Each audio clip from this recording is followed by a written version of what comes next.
안녕하세요, 여러분. 저는 올해로 결혼 8주년을 맞이한 곧 마흔을 바라보고 있는 워킹맘입니다. 세상에서 가장 말이 많은 3살 난 아들과 제 일을 세상 그 누구보다 지지해주는 든든한 남편과 함께 살고 있답니다. 여기 이 채널은 주변의 결혼 선배님들께 추천을 받아 처음 들어오게 되었는데요. 저처럼 결혼을 통해 겪은 다양한 사연들을 접할 수 있어서 금방 빠져들게 되었어요. 저처럼 결혼하시고 바쁘게 살아가시면서 고군분투하시는 결혼 선배님들이 여기도 참 많으시더라고요. 사연을 통해 항상 선배님들 지혜를 빌려 살아가고 있습니다. 결혼이라는 게 참 그런 것 같아요.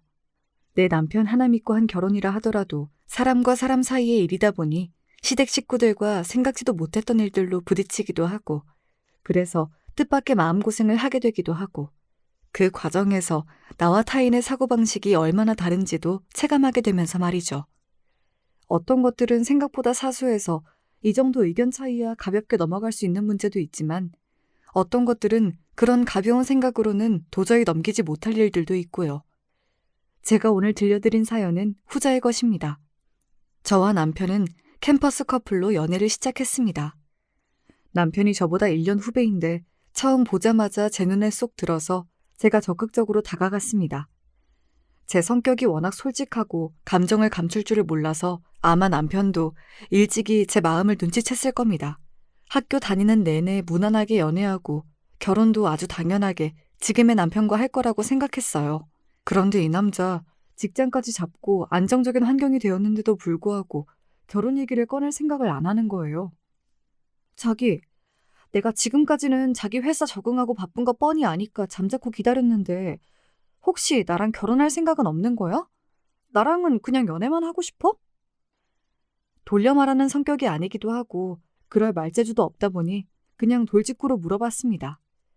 제 성격을 알면서도 결혼 얘기가 쉬운 것도 아니고 기다리다 못한 제가 대놓고 물었더니 남편도 많이 당황한 기색이었어요. 아니야, 무슨 그런 소리를 해. 손사래까지 치며 강하게 부정하는 남편을 보자 내심 안심이 되더라고요. 사실 남편이 그런 생각을 할 사람이 아니라는 거야 알고 있었지만 제가 결혼 생각이 없으면 또 몰라도 그간 결혼에 소극적인 태도를 보이는 남편에게 알게 모르게 마음을 다치지 않은 건 아니었나 봅니다. 남편은 제가 그렇게까지 생각하고 신경을 쓰고 있는 줄은 꿈에도 몰랐던지 제게 미안한 기색이었습니다. 자기가 속으로 그런 생각을 하고 있을 줄은 몰랐어. 그래, 이제 우리도 결혼 정년기인데 내가 아무런 액션이 없으니까 자기 입장에선 그렇게 생각할 수도 있겠네. 내가 좀 더 신경을 썼어야 하는데 섬세하지 못했어. 미안해. 그러더니 남편이 잠시 머뭇거리는 기색이었습니다. 문제는 자기가 아니라 나야. 정확히는 우리 집안. 그러고 보니 그동안 남편 입을 통해 남편의 집안 이야기를 이렇게 구체적으로 듣는 것이 처음이었습니다. 혹시 결혼을 진행하기에 치명적인 결함이 있는 집안이어서 그동안 결혼에 대한 이야기를 함구한 것일까 불안한 마음이 불쑥 올라왔습니다. 우리 아버지랑 형제들이야 묻어나신 편인데 어머니랑 재수 씨가 좀 별나. 그 후로 이어진 남편의 설명은 이러했습니다. 남편의 어머니, 즉 제 시어머니는 어릴 적에 정말로 찢어지게 가난하셨다고 합니다. 그냥 하는 소리가 아니라 말 그대로 하루 밥 벌어먹고 사는 게 매일매일이 전쟁일 정도로 찢어지게 가난한 거요. 저희 시아버지에게 시집 오실 때까지 내내 그러셨다고 합니다. 다른 잡곡이 섞이지 않은 순수한 쌀밥을 드셔보신 게 시집 오신 날 이후라고 해요. 그날 서러움에 통곡하는 시어머니를 달래느라 시아버지께서 아주 진담을 빼셨다는 이야기를 남편도 다 자란 후에야 뒤늦게 들었다고 합니다. 그러다 보니 어머니가 남들 보기에는 좀 궁상 맞아 보인다고 표현하는 게 좀 그렇긴 한데 여튼 10원 한 장 쓰는 것도 온 가족들 눈치를 다 보시고 차라리 억측스러운 성격이시면 본인이라도 뻔뻔하니까 좀 나을 텐데 자라면서 외할아버지 눈칫밥을 하도 먹고 자라시고 동생들 뒷바라지 한다고 어릴 적부터 어른들 사이에서 눈치 보며 돈 버셔서 그런지 지금도 자기 의견을 떳떳하게 말씀을 잘 못하셔. 여기까지 들으니 남편이 왜 그동안 시어머니 얘기를 굳이 꺼내지 않았는지는 이해가 되었어요. 아무래도 콤플렉스가 많으신 자기 어머니 얘기를 쉽게 꺼내긴 힘들었겠죠. 하지만 제 입장에서는 이 정도는 조금 신경이 쓰이긴 하나 성격적으로 무슨 큰 결함이 있으신 것도 아니고 결혼 자체에 회의적일 정도로 문제가 되는 건가 싶기도 했습니다. 아이, 괜찮아. 어머님 입장에서는 자기 인생 열심히 사시느라 상처가 많으셔서 그러신 것 같은데 나 그런 걸로 문제 삼거나 할 사람 아니라는 건 자기도 알잖아. 알지. 그런데 겪으신 게 있다 보니 어머니가 자기보다 더 배운 사람, 더 가진 사람에게는 좀 저자세로 행동하시는 경향이 있어. 그런 사람 말이면 납득하기 어려운 말이나 행동도 따지지 않고 그냥 받아들이시기도 하고. 그거야 어디 어머님 잘못인가요? 그런 사람들한테 갑질하는 사람들이 나쁜 거죠. 문제는 내 동생 부인 되는 사람, 그러니까 재수 씨가 좀 그런 유형의 사람이라는 거지. 그러니까 귀 얇고 자신보다 경제적으로 우위에 있는 사람에게 저자세인 시어머니에게 지금 손 아래 동서될 사람이 갑질을 한다, 뭐 그런 소리인 겁니까? 보통 반대의 경우는 많이 들어봤지만 이런 소리는 또 처음 들어봐서 저는 조금 벙찐 얼굴이 되었습니다. 그러니까 지금 자기 말은 어머님보다는 자기 재수 씨한테 문제가 있다, 그 소리인 거지? 말하자면 그렇지. 남편의 동생인 도련님은 남편보다 한 살 아래인 연년생으로 남편과는 다르게 어릴 적부터 소소하게 사고를 자주 치고 다녀서 부모님 속을 적잖이 썩게 하며 자랐다고 합니다. 공부야 당연히 진작 손을 놓은 지 오래였다고 하고요. 대학 진학은커녕 고등학교라도 무사히 졸업하게 하려고 늘 노심초사하셨다고 합니다. 그렇게 간신히 고등학교를 졸업하고 나서도 철이 안 들어 취직도 제대로 안 하려고 하고 몇 년간을 부모 등골을 뽑으며 정신을 못 차린 건 덤이었고요. 그러다 군대에서 제대한 지 얼마 지나지도 않아 지금의 동서와 사고를 쳐 덜컥 애를 만들어 왔다고 합니다.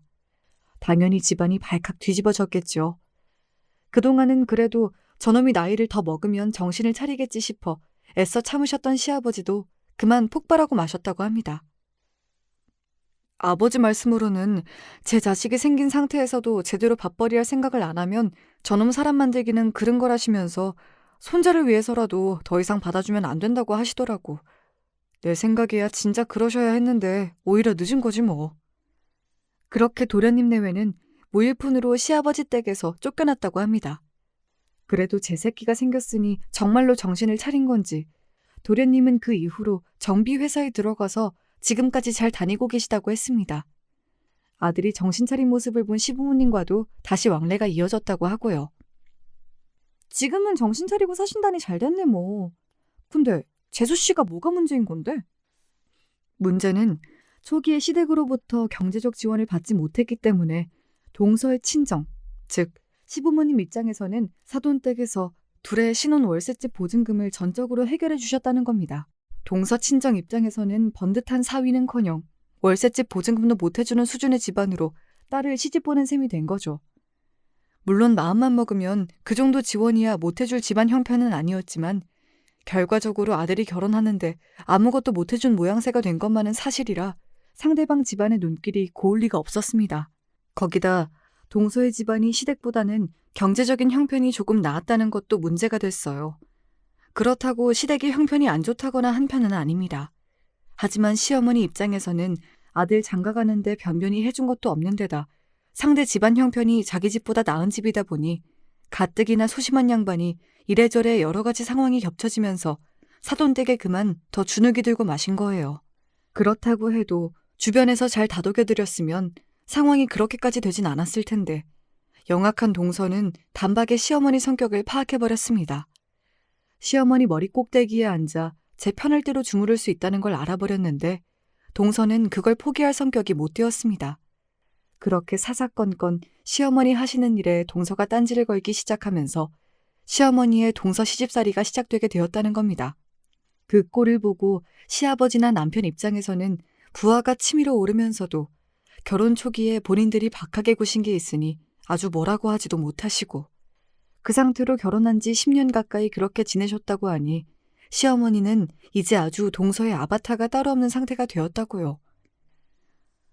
그래, 그건 뭐 쉽게 꺼내기 어려운 얘기긴 하네. 아버지한테도 더는 참지 말고 따끔하게 한마디 하라고 말씀을 드려도 당신 아들과 며느리는 다르신지 쉽게 말씀을 못 하시기도 하고 내가 한 번은 너무 화가 나서 동생한테 뭐라고 한 적이 있었는데 이 괘씸한 놈이 제 잘못은 생각도 안 하고 저 결혼할 때 해준 거 없는 건 사실이지 않냐면서 오히려 제 마누라 역성을 드는데 한 대 올려붙이고 싶은 걸 겨우 참았어. 어머니야 내가 백날 그러시지 말라고 해도 애초에 통할 상대가 아니니까. 우리 집 상황이 이런데 이걸 자기한테 어떻게 말하고 어떻게 이런 걸 같이 감당해달라고 할 수가 있겠어. 나야 그런 사람들의 가족으로 태어났으니까 어쩔 수 없다고 쳐도 자기가 무슨 잘못이 있다고 이런 집에서 고생을 해야 해. 그런 생각이 드니까 염치가 없어서 차마 결혼 얘기를 꺼낼 수 없었어. 내가 다른 생각을 해서 그런 건 절대 아니야. 오해하지 마. 네, 듣고 보니 그저 평범한 집안보다야 골치 아플 일이 많아 보이긴 했습니다. 아마 제 친구가 시댁 상황이 저렇다는 얘기를 했으면 저라도 결혼을 다시 생각해보라고 말했을 것 같아요. 시어머니야 그렇다 치더라도 계속 만나야 할, 그것도 손 위도 아닌 손 아래 동서가 저리 설쳐댔는데 앞으로 스트레스 받을 일이 얼마나 많겠습니까? 하지만 당사자인 남편에게 무슨 결함이 있는 것도 아니고 고작 손 아래 동서 하나 때문에 이 결혼을 다시 생각하기에는 제가 남편을 너무 좋아했습니다. 까짓거 제 눈에 거슬리게 굴면 동서 하나 안 보고 사는 게 뭐 그렇게 큰일이겠나.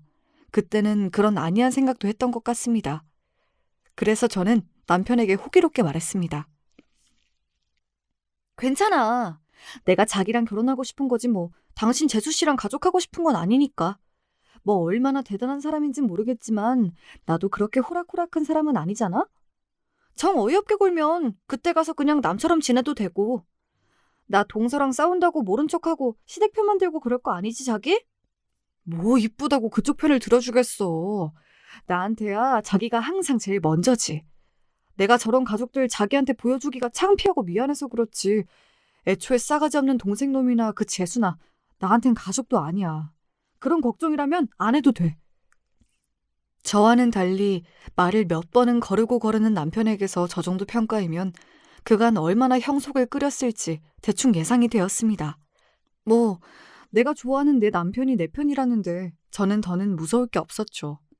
그렇게 저는 불도저처럼 남편과의 결혼을 뚝심 있게 밀어붙였고 계획대로 차근차근 이루어진 결혼 준비는 이윽고 양가의 차례로 인사를 드리러 가는 단계로 넘어갔습니다. 그렇게 처음 만난 시댁 식구들은 면면이 참 개성이 넘치더라고요. 시아버지는 남편 말대로 점잖고 조용하신 분이었습니다. 남편이 시아버지의 얼굴이나 성격을 쏙 빼닮은 거였더라고요. 걱정했던 시어머니도 조금 낯을 가리시는 것 같긴 했지만 시종일관 상냥한 태도로 저를 대해주셨습니다. 시동생은 저에게 뭐 딱히 큰 관심은 없어 보였으나 학교 다닐 때 제법 놀던 사람들 특유의 가벼운 부침성은 있어서 첫 만남에 딱히 걸리적거릴 만한 행동은 하지 않더군요. 그렇다면 문제의 손아래 동서는 어땠냐고요? 좋게 말하면 태도가 당당해 보였고 뭐 보인 그대로 말하자면 남편의 이야기를 먼저 듣고 보아서 그런가 좀 건방져 보였습니다. 제가 손이 동서라고 해서 처음 보는 사람에게 손이 사람으로서의 권위를 보일 생각은 눈꼽만치도 없었으나 그걸 감안하더라도 동서의 눈빛은 어딜 보나 손이 동서가 될 사람을 보는 눈빛은 아니더군요. 마치 제가 손이 사람이라도 된 듯 저를 머리부터 발끝까지 평가하는 기분이었습니다. 마치 자기가 제 시험이라도 된 듯이 저를 쳐다보더라고요. 그간 시어머니를 제 입맛대로 휘두르며 이 집안에서 천방지축으로 굴어왔다더니 아직까지 제가 어떤 사람을 손이 사람으로 만나게 된 건지 상황 파악이 되지 않는 모양이었습니다. 뭐 어머님께는 저런 얕은 수작이 그간 통해왔는지 몰라도 저한텐 어림도 없죠. 그저 가소로운 눈빛에 생각보다 동서 때문에 복장 뒤집어질 일이 많진 않겠다 손으로 자신했습니다. 양가 상견례는 잘 마무리되었습니다. 저희 집에서야 워낙 제가 저희 남편을 좋아하니까 친정 부모님이 좀 어이없어 하시긴 하셨지만 그래도 딸내외가 사이 좋아 보여 기분 좋게 결혼을 허락하셨습니다. 더 미룰 것도 없이 결혼은 착착 진행되었습니다. 그렇게 바쁘게 결혼 준비를 하던 어느 날 시어머니께 연락이 왔습니다. 어머 어머니 어쩐 일이세요? 결혼 준비한다고 많이 바쁘지? 내가 일하는데 전화한 건 아닌지 모르겠네. 결혼 준비를 하며 시간이 날 때마다 자주 시댁에 들리면서 시어머니와도 마음의 거리를 좁히려고 노력해왔습니다. 아직은 낯을 많이 가리셔서 그런가 예비 며느리를 대하시면서도 시어머니께서 어려워하시는 게 저한테까지 느껴졌습니다. 그래서 더욱 뜻밖의 연락이었죠.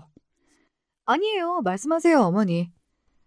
저 다름이 아니라 결혼 준비하며 혼수도 이것저것 봐야 할 텐데 물론 사부인께서 어련히 알아서 잘 봐주시겠지만 그래도 내가 조금이라도 도움이 될 수 있을까 싶어서. 그러니까 그간 내내 저를 어려워만 하시던 시어머니께서 저를 도와주시겠다면서 어렵게 먼저 연락을 걸어오셨다는 거잖아요.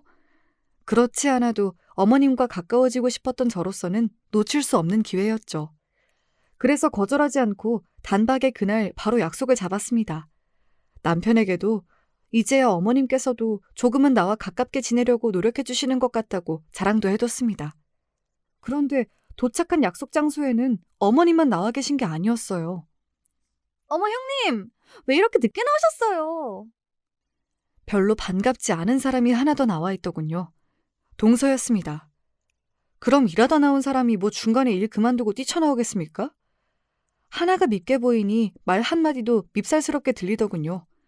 정작 제게 연락을 거신 시어머니는 동서와 저 사이에서 눈치만 보고 계셨습니다. 동서가 같이 나올 줄은 몰랐네? 무슨 일이에요? 제가 대수롭지 않게 묻자 동서가 고개를 치켜들고는 조잘조잘 떠들어대기 시작했습니다. 아, 그게 이제 결혼도 얼마 안 남았는데 예단이면 오며 준비할 게 많잖아요? 형님이 뭐 따로 결혼에 대해서 잘 알고 계시는 것도 아닐 테고 그래도 제가 결혼으로는 형님보다 몇 년 선배잖아요? 오늘 도와드리려고 어머님께 연락드리라고 했어요. 그러니까 처음부터 동서 사주를 받고 어머님께서 제게 연락하셨다는 겁니다. 정말 웃기지도 않아서. 집안 어르신도 아니고 손아래 동서한테 예단 주문을 다 받게 되니 뭐 이런 경우가 있나 싶어 코웃음도 안 나오더라고요. 제가 어이없어 하고 있든지 말든지 동서는 뭐가 그렇게 신이 나는지 혼자서 떠들어대더군요. 사실 저희는 형님이 먼저 연락을 주실 줄 알았어요. 그렇잖아요. 이런 건 신부 측에서 먼저 얘기가 나오는 게 도리죠. 저희 어머님께서 좀 물으신 데가 있어서 저라도 나서지 않으면 얘기가 진행이 안 될 것 같아서 연락을. 동서, 잠깐만. 신나서 떠들어대는 말을 제가 또 끊어버렸습니다. 제 말이 끊길 거라고는 상상을 못했는지 동서가 순간 당황하더라고요. 내가 지금 이 상황이 이해가 안 돼서 말이지. 먼저 내가 정리를 할 테니 말은 이따가 하고 좀 들어볼래? 거침없는 제 언사에 동서가 황당하단 표정을 지었습니다. 나 참, 황당해도 내가 황당할 일이지. 저가 무슨 저런 표정을 짓나 싶더라고요. 그러니까 내가 먼저 예단 얘기를 안 꺼낸다고 동서가 어머님한테 연락을 해서 지금 나를 불러냈다 이거잖아. 내가 이해한 게 맞지? 그런데 나랑 승혁 씨는 이미 우리 결혼을 최대한 간소하게 치르자고 얘기를 마쳤거든. 물론 우리끼리 정한 건 아니고 우리 부모님이랑 시부모님께도 모두 상의를 했고 동의해 주셨고 그런데 내가 갑자기 어머님도 아니고 동서한테 불려나와서 이런 얘기를 듣고 있자니 기분이 좀 그렇네. 말 돌릴 생각도 없이 직구로 때리는 제 말에 동서 얼굴이 불그락 푸르락 난리도 아니었습니다. 그 사이에서 어머니만 어쩔 줄을 모르고 제 눈치를 보셨고요. 얘야 아가, 아무래도 내가 생각이 짧았던 모양이야. 우리 둘째 말만 듣고 내가 그 말이 맞지 싶어서 일하는 애를 불러냈는데 이미 다 된 이야기를 다시 꺼낸 건 내가 잘못한 게 맞네. 혹시 마음 많이 상했니? 쩔쩔매며 제게 사과하시는 어머님 옆에서 제가 뭐가 분한지 주둥이가 대빨 나와 있는 동서 꼴을 보고 있자니 그동안 이 집구석이 어떻게 돌아갔을지 눈에 훤히 보이는 기분이었습니다.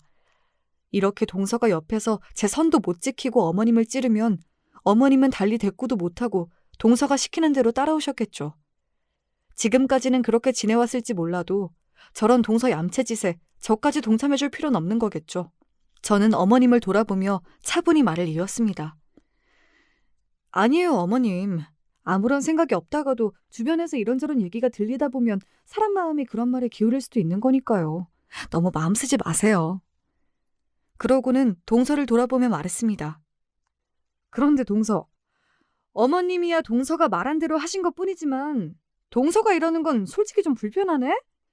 내가 동서보다 손이 동서로 들어갈 거라고 해서 동서가 굳이 내 말을 따라야 할 필요는 없는 거지만 그렇다고 해서 내가 동서한테 예단 얘기 들을 입장은 아니지 않아?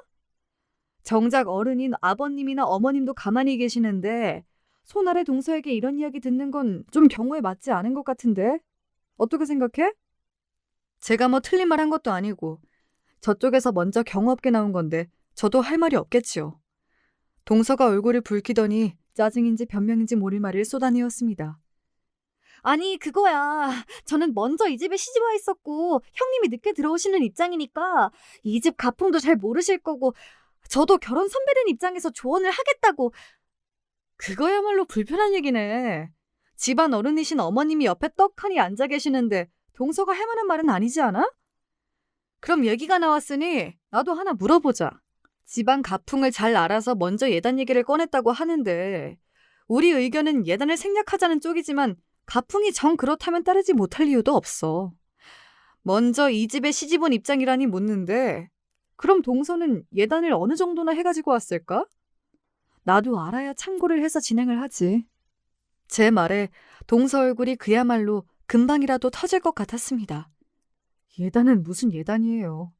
애부터 덜컥 가지고 나타나선 그 자리에서 쫓겨나서 저희들끼리 혼인신고만 하고 살았는데 예단을 해왔을 턱이 있습니까? 그러니까 저는 제 할 도리 제대로 다 하지도 않아놓고 제 손이 동서를 맞이한답시고 시작부터 동서 시집살이를 시킬 요량이었다 이거겠죠.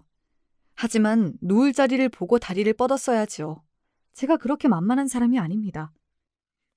아니, 저는 그러니까 해온 게 없는데 무슨 할 말이 있겠습니까? 말까지 더듬는 동서를 보며 속으로 코웃음을 쳤습니다. 동서, 나는 형제가 없이 나 혼자 자라서 비록 결혼을 통해 만난 사이라곤 해도 동서하고는 정말 자매처럼 잘 지내고 싶어. 그러려면 서로 지켜야 할 것들은 지켜줘야 오랫동안 좋은 관계로 잘 지낼 수 있지 않을까? 이번이야 우리가 이제 막 처음 만난 사이니까 생길 수도 있는 실수라고 생각해. 오늘 일은 내가 없는 걸로 치고 넘어갈 테니까 앞으로는 우리 정말 잘 지내보자. 알았지, 동서? 마치 어린아이 어르듯 하는 제 말투에 분한 모양이었습니다. 하지만 제 말에 틀린 구석이 없는데 아무리 동서가 아나무인인들 무슨 말을 더 할 수 있겠어요. 저는 동서 쪽은 쳐다보지도 않고 어머님께 자세를 틀곤 말했습니다. 그래도 이렇게라도 어머님 얼굴 한 번 더 뵈니까 너무 좋네요. 어머님, 저랑 저녁 먹고 들어가세요. 어머님 뭐 좋아하세요? 동서의 눈치를 보긴 했지만 제가 뒤끝없이 완전히 기분이 풀어진 것처럼 보이자 그제야 어머님도 긴장의 끈을 놓으신 것 같았습니다. 그렇게 식사 내내 동서가 뭐 씹은 표정을 하고 있든지 말았든지 저는 어머님 앞으로 반찬을 놓아드리며 배부르게 식사를 잘 마치고 나왔습니다. 뒤늦게 그날 일을 전해들은 남편이 대노했으나 솔직히 동서가 시비를 거는 수준은 저한텐 우스운 수준이었어요. 솔직히 결혼 전에 걱정이 되지 않는 건 아니었으나 저 정도는 제 선에서 충분히 해결이 가능해 보였습니다. 그래서 그저 웃으며 그날 일을 넘겼죠. 그렇게 시간이 흘러 결혼식이 모두 끝나고 신혼여행에 다녀와서 인사차 시댁을 방문했습니다. 저희가 도착했을 때에는 시부모님과 시동생 내외와 시조카까지 모두 먼저 와 있었습니다.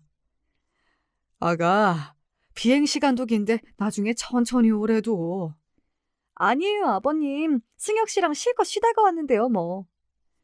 살갑게 맞아주시는 시부모님과 인사를 나누고 보니 이제 정말로 내가 이 집 식구가 되었구나 하는 실감이 났습니다. 뒤에서 아직 저 혼자 앙금을 다 풀지 못한 모양인지 셀쭉한 표정을 짓고 있는 동서도 어찌됐든 이제 진짜로 가족이 되었습니다. 북적북적한 가운데 시어머니가 정성껏 준비해주신 음식으로 다 같이 식사를 하고 저희가 신혼여행지에서 고심해서 골라온 선물도 나누어 드렸어요. 어머나 예뻐라. 이런 거 비싼 거 아니니? 나한테 이런 게 어울리기는 하는지. 너희 너무 큰 돈 쓴 건 아닌지. 아니에요, 어머니. 원석이라서 생각보다 많이 비싸지 않았어요. 어머님 톤에 잘 어울릴 것 같아서 보자마자 이건 딱 어머님 물건이다 싶더라니까요. 혹여 당신에게 비싼 선물을 한 걸까봐 어쩔 줄을 몰라 하시는 어머님을 안심시키려고 부려 더 너스레를 떨었습니다. 그랬더니 옆에서 힐끔힐끔 쳐다만 보고 있는 동서가 또 얄밉게 말을 얹더군요. 그래요, 어머님. 그런 거 뭐 별로 비싼 것도 아닌데 뭘 그렇게까지. 밉살스러운 동서 말에 시동생이 동서 옆구리를 쿡 찌르더라고요. 부부가 서로 똑같이 더 나을 것도 없는데 결혼 전에 저희 남편이 하도 으름장을 놔서인지 아직까진 그 약발이 떨어지지 않은 모양이었습니다. 동서 말에 저희 남편은 물론이고 시아버지의 눈초리도 곱지가 않더라고요. 하긴 그렇게 제 부인 괄시하고 우습게 보는 며느리가 예뻐 보이는 게 더 이상한 일이겠지요. 조금만 영리했어도 제가 시댁에서 입지를 세우는 게 쉽지 않았을 텐데. 새치 혀로 주변 사람들을 모조리 적으로 만드는 동서도 참 어지간한 사람이다 싶었습니다. 그런 와중에도 어머님께서는 제가 선물한 목걸이가 정말 마음에 드시는 모양이신지 연신 목걸이를 만지작거리시는 게 꼭 소녀 같으시더라고요. 어려서부터 고생을 많이 하셔서 제 물건 갖는 재미를 모르고 사셨다던 남편 말이 떠올라 괜히 더 마음이 이상했습니다. 그 이후로도 목걸이를 만지시던 어머님 모습이 종종 떠오르곤 했던 건 그래서였나 봅니다. 신혼여행에서 돌아와서는 그동안의 공백을 메꾸느라 바쁘게 직장 생활을 한 탓에 한동안 시댁 식구들 볼 일이 생각처럼 많진 않았습니다. 남편도 사정은 마찬가지라서 바쁘게 직장 다니랴 신혼생활에 새로이 적응하랴 그렇게 또 시간이 손살같이 흘러갔습니다. 시부모님과 시동생 내외를 다시 본 것은 시아버지 생신 때문이었습니다. 결혼 후 처음으로 맞는 시아버지의 생신인 만큼 용돈의 선물까지 제법 신경을 많이 써서 준비했어요. 그렇게 시아버지 생신이 끼인 주말, 온 시댁 식구들이 다시금 시댁으로 모여들었습니다. 저희 신혼여행 다녀온 이후 인사를 드리러 간 이래 통화를 제외하고 직접 얼굴을 뵙는 건 처음이었어요. 아버님, 생신 축하드려요. 고맙다, 아가. 바쁜데 주말이라도 쉬어야 하는데 여기까지 다 와주고. 너희들이야 힘들겠지만 식구 하나 더 늘었다고 네가 오니 집안 분위기가 더 환해지는 것 같구나. 말씀도 참 어쩜 저렇게 다정하게 하시는지. 기분이 좋아져 활짝 웃고 있는데 구석에서 동서가 입을 삐죽대는 게 보였습니다. 제가 시아버지와 잘 지내는 게 질투가 나는 건지 그저 제 꼴보기가 싫어 심술을 부리는 건지 그 속은 알 수 없었습니다만 시아버지와 잘 지내고 싶었으면 진작 좀 착하게 굴 일이지요. 괜히 저한테 불똥 튀기는 것은 저도 반갑지 않아서 서둘러 시댁으로 들어갔습니다. 부엌으로 들어갔더니 어머님께서 음식을 어찌나 많이 하셨던지 저희 시댁 잔치가 아니라 온 동네 잔치를 해도 될 것 같았습니다. 세상에 어머님! 이걸 혼자서 다 하셨어요? 내가 하던 가락이 이런 것뿐이라 이 정도 하는 건 거뜬해. 일부러 많이 했으니까 새아기 너도 가면서 많이 싸가지고 가. 맛이야 볼품 없겠지만은 그래도 너희 둘 다 일하느라 바빠서 밥해 먹기도 힘들 텐데 먹을 만은 할 거야. 시어머니는 겸손하게 말씀하셨지만 아닌 게 아니라 정말로 음식이 너무나 먹음직스러워 보였습니다. 무슨 말씀이세요, 어머니? 누가 보면 무슨 한정식 집인 줄 알겠어요. 우리 어머니 솜씨가 이렇게 좋으신 줄은 또 몰랐네. 제 너스레에 어머님도 기분이 좋으셨는지 표정이 좀 펴지셨어요. 처음보다는 많이 나아지셨지만 그때까지도 어머님은 저를 조심스럽게 대하신다는 게 느껴졌었거든요. 아무래도 자기가 조건이 좋아서 더 어려워하시는 것도 있는 것 같아. 우리 집에 대학 나온 사람은 나랑 자기가 유일하거든. 평소에도 있는 집 사람 많이 배운 사람 어려워하시니 당신 며느리가 고학력자인 것도 괜히 많이 배우지 못한 자기 때문에 나 책 잡힐까 봐 괜히 안 해도 되는 걱정을 하시는 것 같아. 아직도 저를 편치 않아 하시는 시어머니 때문에 속상해하는 제게 남편이 해준 말이 떠올랐습니다. 무슨 대학 나온 게 대단한 벼슬도 아니고 정말이지 안 하셔도 되는 걱정을 하시는 것 같아 속상한 마음이 들었지만 제게 큰 문제가 아닌 일이라도 어머님께는 상처가 되는 일일 수도 있기에 평소 제 성격처럼 시원하게 터놓고 얘기를 하기도 쉽지 않더군요. 그러던 차에 저희를 챙겨주시겠다며 먼저 어머님께서 다가오려고 하시는 것 같아서 기분이 좋아졌습니다. 내가 너희들에게 뭐라도 좀 해주고 싶긴 한데 내가 재주가 이런 것뿐이라서. 어머니 말씀에 갑자기 제가 건네드렸던 저희 신혼여행 기념 선물이 생각이 났습니다. 비단 그것 때문만은 아니었겠으나 그러니까 어머님 딴에는 저희에게 감사 인사로 보답을 하시는 거였겠죠. 참 어른에게 할 말은 아니었지만 그렇게 생각하니 어머님이 좀 귀여워 보이기도 했습니다. 그때 동서가 부엌으로 쓱 들어오더군요. 그래요 형님, 많이 싸가지고 가세요. 여기 비싼 반찬 많네. 어머님 정성에 감동하고 있던 차에 동서가 찬물을 끼얹었습니다. 아니, 반찬이 많으면 많지. 갑자기 비싼 반찬 얘기는 뜬금없이 왜 나오는 건지. 어디서 말 기분 나쁘게 하는 학원이라도 다니는 건가 싶었습니다. 이제는 동서의 저런 밉살스러운 말투에도 적응이 됐던 차라 그러려니 하고 대꾸도 하지 않고 넘어갔습니다. 아버님 생신은 화기애애한 분위기 속에서 잘 치러졌습니다. 정성껏 준비한 선물도 잘 전해드렸습니다. 시동생네도 선물을 준비해왔더라고요. 저희가 준비한 선물을 보더니 순간 동서가 표정을 굳혔습니다. 대충 보아도 저희 선물이 동서네가 준비해온 선물보다 더 좋아 보이긴 했습니다.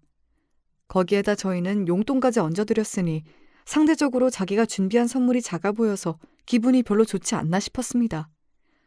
동서와 시동생이 얄밉기야 했지만 그래도 미리 한 번쯤 상의를 하는 게 좋았을까 뒤늦게 조금 마음에 걸리긴 하더라고요. 저쪽에서 먼저 저희에게 시비를 거는 게 아니면 굳이 나쁘게 지낼 마음이 있는 건 아니었으니까요. 식사를 마치고 과일을 준비하고 있는데 슬쩍 옆으로 온 동서가 말을 붙였습니다. 그래도 결혼하시고 처음으로 맞는 아버님 생신이어서 그런가? 형님 댁에서 좀 무리를 하신 모양이에요? 그래, 어쩐지 한 번은 걸고 넘어질 것 같더라 싶었습니다. 이 문제는 저도 뭐 썩 잘했다는 생각은 안 들어서 굳이 받아치지 않고 넘어가기로 했습니다. 그렇지 뭐. 저가 먼저 와서 긁으면 저번처럼 제가 맞받아칠 줄 알았던 모양인지 의외로 담백한 제 답변에 오히려 동서가 당황한 눈치였습니다.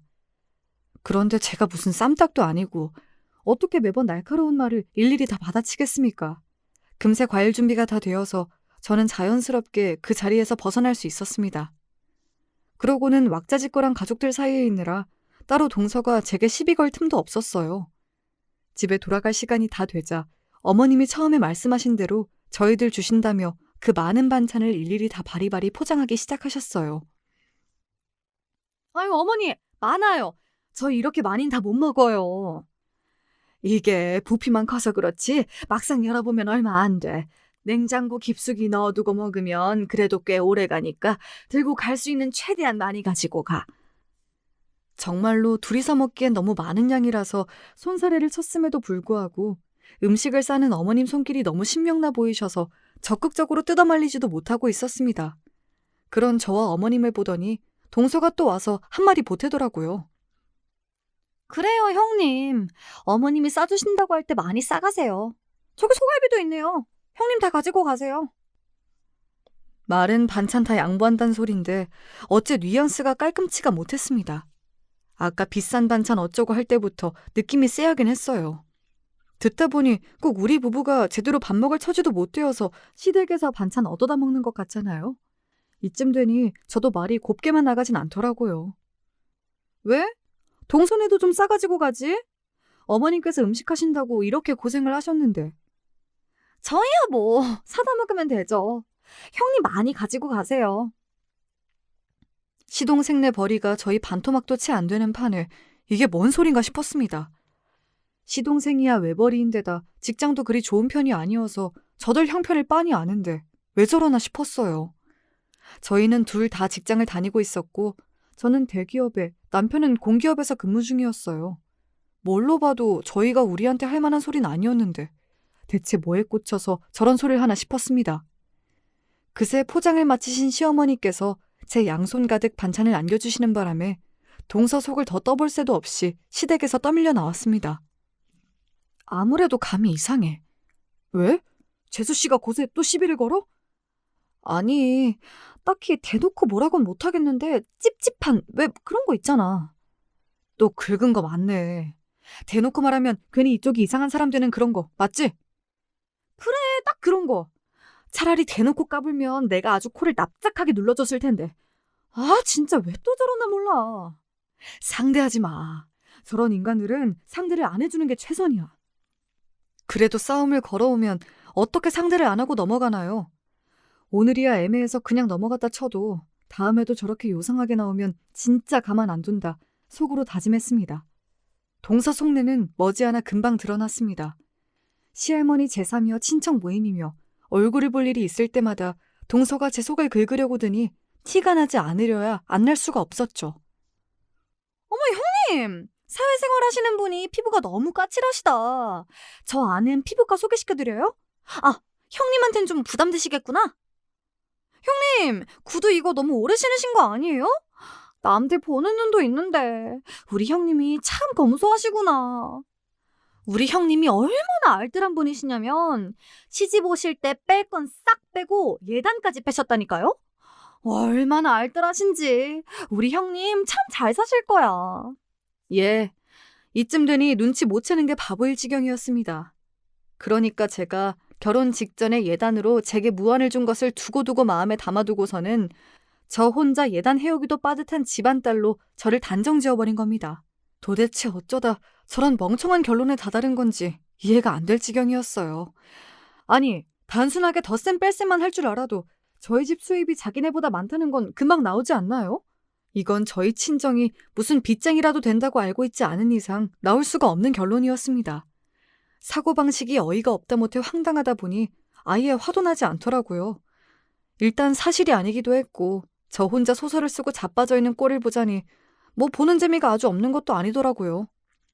동서가 저럴 때마다 어머님만 중간에서 제 마음이 상하지 않을까 어쩔 줄을 몰라 하셨습니다. 그래도 저게 그간 눈치라는 게 손톱만큼은 생긴 모양인지 저 싫어하는 티가 팍팍 나는 제 남편과 시아버지 앞에서는 또 제 딴엔 자제하는 것 같더라고요. 그래 뭐 먹고 사는 거야. 누구나 다 힘들지.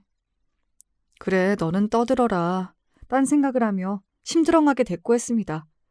저 뻔뻔한 성격에 돈 해달라고 들러붙지 않는 게 다행이려나 하는 생각까지 했으니 저 정도는 타격감도 없었습니다. 뭐 제가 제 입으로 말한 것도 아니고 제 멋대로 한 오해를 제가 굳이 풀어줘야 할 이유도 없었고요. 아가, 너무 마음 쓰지 말거라.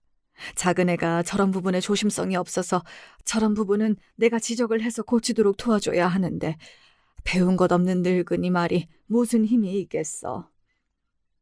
동서가 설치고 다닌 탓에 괜히 시어머니까지 이상한 오해를 하시는 것 같아 그게 좀 신경이 쓰이긴 하더군요. 어머니, 저 그런 걸로 기분 안 상해요. 그리고 저 잘 벌어요. 필요 없는 물건 잘 안 사는 것 뿐이지 그 사람이랑 저랑 잘 먹고 잘 살고 있으니까 이상한 오해하시면 안 돼요. 알았다며 고개를 끄덕이는 시어머니 표정이 영 석연치 않았지만 거기서 해명을 더 늘어놓는 것도 웃기잖아요. 괜히 맘 쓰이는 자식이 된 것 같아 좀 떨떠름했습니다. 그렇게 동서와는 여전히 대면대면한 채로 결혼한 지 어느덧 5년 차에 접어들 무렵 드디어 저희 부부가 바라마지 않던 소식이 찾아왔습니다. 바로 저희 첫 아이 임신 소식이었죠. 양가 부모님 어느 누구라 할 것 없이 모두 기뻐서 어쩔 줄을 몰라 하셨습니다. 제가 자궁이 약한 편이라서 이번에도 해를 넘겨도 아이가 들어서지 않으면 시험관 시술까지 생각하던 중이었어요. 다들 한마음으로 기뻐해 주신 탓에 민망한 마음이 들면서도 저 또한 너무나 행복했습니다. 시부모님 역시 기쁨을 감추지 못하셨습니다. 제게 뭐라도 더 해주시고 싶어서 두 분 다 안달이 나 계셨어요. 하지만 그럼에도 불구하고 저는 그 마음을 다 받아들일 수가 없었습니다. 예, 아가, 아직도 입덧이 그렇게 심하니? 예, 임신을 확인한 지 얼마 되지 않아 시작된 입덧이 꽤 심했습니다. 정말 심한 날은 물도 한 모금 제대로 넘기기 힘들었어요. 가리는 것 없이 평생을 잘 먹어왔던 제 입장에서는 고역도 이런 고역이 없었습니다. 날이 다르게 살이 내리는 제 모습에 시댁 친정 가실 것 없이 걱정이 쏟아졌지요. 네, 어머니, 아직은 많이 힘드네요. 이렇게 힘든 걸 어머니는 어떻게 두 번이나 하셨어요? 제 말에 시어머니께서 안타까워서 어쩔 줄을 모르셨습니다. 얼른 입덧이 끝나야 몸보신이라도 시킬 텐데 발을 동동 구르시는 시어머니를 보며 그간 저를 어려워하셨더라도 제게 애정이 없는 건 아니셨나 보다 싶어서 마음의 위안이 되었습니다. 그렇게 꼬박 3주를 더 고생한 끝에 드디어 지긋지긋한 입덧이 좀 가셨습니다. 저는 그야말로 살판이 났죠. 저뿐만 아니라 양쪽 집안도 축제 분위기였습니다. 제 입덧이 끝났다는 소식에 대번에 저희 시아버지께서 전화를 주셨습니다. 아가, 이제 좀 먹을 수 있다지? 그동안 입덧한다고 제대로 먹은 게 없을 텐데 오늘 저녁에는 식구들이랑 다 같이 너 좋아하는 것 좀 먹자. 그동안 제가 말라갈 때마다 애를 태우신 시부모님을 봐왔기에 그저 말씀만도 감사했습니다. 바로 그날 저녁에 시댁 식구들과 한우 전문점에서 저녁 식사 약속이 잡혔습니다. 평소에도 제가 고기를 좋아하는 편이었는데 입덧하면서는 단 한 점도 넘기질 못했거든요. 예, 오늘은 가격 생각하지 말고 너 먹고 싶은 만큼 실컷 먹어. 네 시아버지가 너 아이 가졌다는 소식 들으셨을 때부터 오늘만 벼르셨어. 돈 얘기라면 항상 움츠러드는 시어머니께서도 오늘만큼은 돈 쓸 생각에 신이 나 보이셨습니다. 다들 저 때문에 같이 마음고생해 주셨는데 저도 오늘을 마음껏 즐기기로 마음먹었습니다. 네, 저 그럼 사양하지 않고 정말 먹고 싶은 대로 다 먹어요.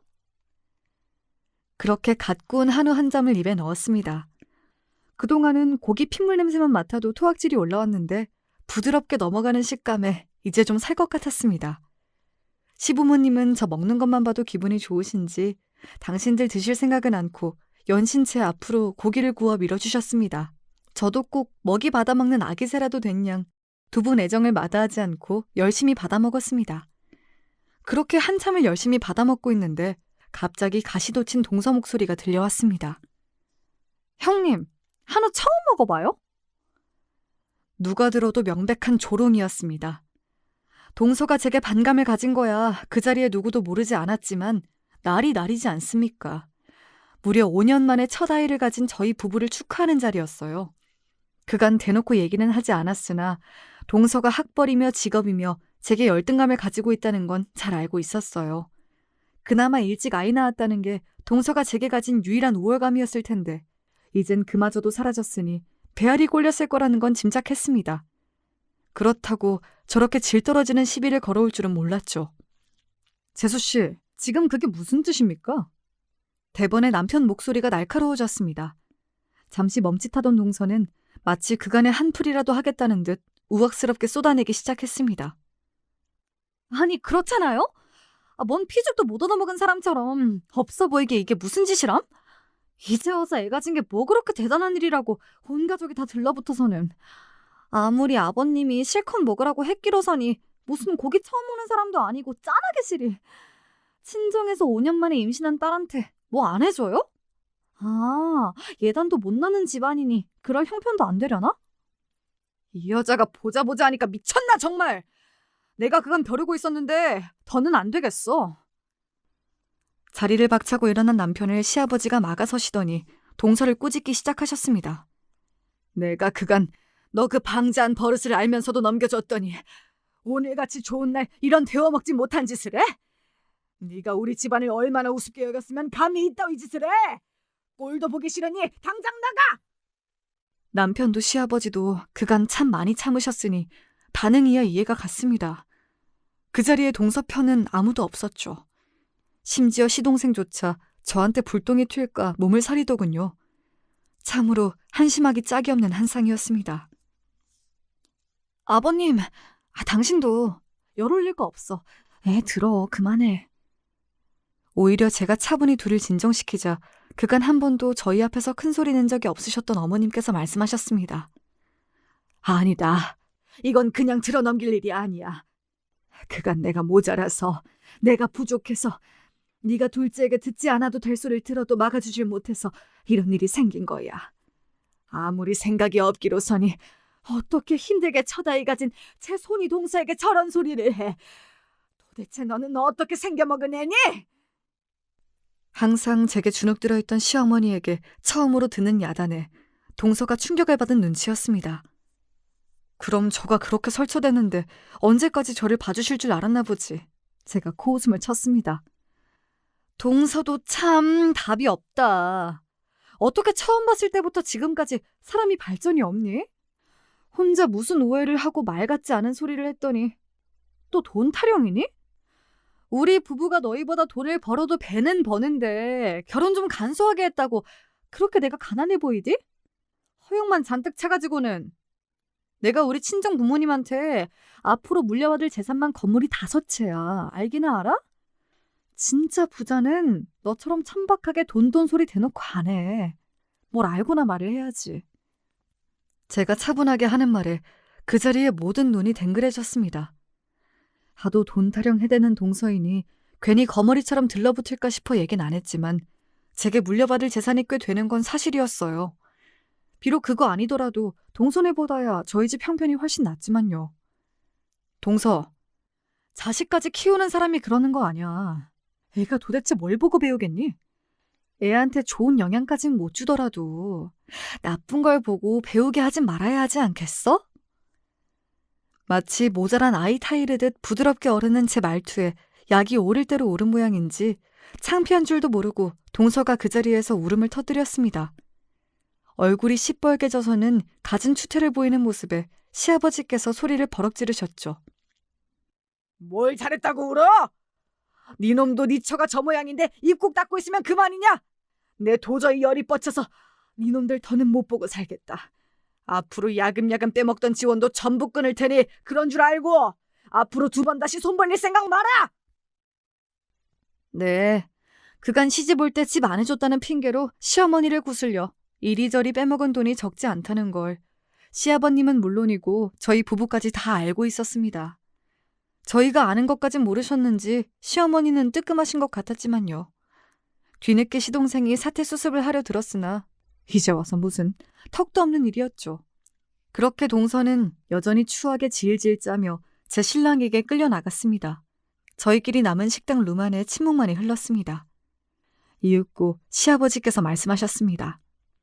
이 좋은 날에 이런 꼴을 내가 정말 네 앞에서 할 말이 없구나. 내가 이렇게 대단한 집 따님이신지도 모르고 동구에 어쩔 줄 모르는 시어머니께 제가 단호히 말했습니다. 어머니, 그러지 마세요. 그간 말씀드리지 않은 건 죄송하지만 가뜩이나 어머님이 저 어려워하시는 걸 아는데 상속받을 얘기까지 하면 저한테 더 거리를 두실까 걱정돼서 그랬어요. 어머님이 가난한 집에서 태어나고 싶어 태어난 게 아닌 것처럼 저도 제가 뭘 잘해서 있는 집에 태어난 게 아니잖아요. 그저 여태까지 대해주신 것처럼 가족으로 대해주세요. 네? 그렇게 생각지도 못하게 골칫거리였던 시동생과 동서가 제 인생에서 떨어져 나갔습니다. 그간 맺힌 게 많아 그러신지 시아버님이 아주 단호하셨거든요. 그동안 쏠쏠하게 본가에서 뜯어가던 걸 못하게 되니 아쉬운 거야 뭐 그네들이겠죠. 저야 그 얄미운 인간들 얼굴 볼 일이 없게 되었으니 맘 편히 태교에 전념하며 예쁜 우리 아들을 만날 수 있게 되었습니다. 한동안 시어머니가 저를 전에 없이 어려워하시던 것이 마음 쓰였으나 중간에 어깃장 놓는 동서가 없다 보니 저도 더 뻔뻔하게 시어머니께 들이댈 수 있었어요. 결국 어머니께서도 전보다는 더 가벼운 마음으로 저를 대해주십니다.